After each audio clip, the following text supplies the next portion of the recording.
Hello guys, అందరికీ welcome to my channel. నేను ముందుకు వచ్చేసాను ఫిలిం రివ్యూతో. సో ఇవాళ రిలీజ్ అయింది ఏంది మీ అందరికి తెలుసు కదా, కల్కి 289880.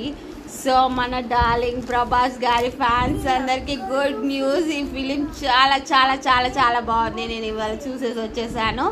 సో ఎంత బాగుందంటే ఇందులో విజువల్స్ అయితే సూపర్గా ఉన్నాయి. 7-8 విజువల్స్ అయితే ఎంత బాగున్నాయి అంటే గూస్ బంప్స్ వస్తున్నాయి. అది విజువల్ చూస్తే అలా ఉంది బాబ్రే. ఇంకా మన డార్లింగ్ ప్రభాస్ గారు లాస్ట్ 10 minutesలో క్లైమాక్స్ సీన్స్ ఉన్నాయి. వా వా వా వా వా అందరు అనుకుంటారు మన ప్రభాస్ గారికి ఎంత పెద్ద పెద్ద ప్రాజెక్ట్స్ ఎలా వస్తున్నాయి అంటే. సో ఆ ఫిలిం చూస్తే మీకే తెలిసిపోతుంది, అంత పర్ఫామ్ చేశారు మన ప్రభాస్ గారు.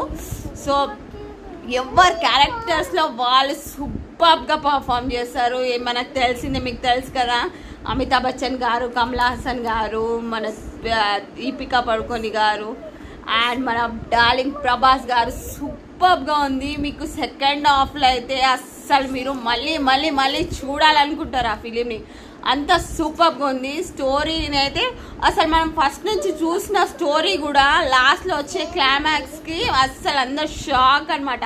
దానికి దీనికి సంబంధం లేదు, కానీ అది ఎలా టర్న్ చేశారంటే అలా టర్న్ చేశారు. చాలా సూపర్గా ఉన్నాయి.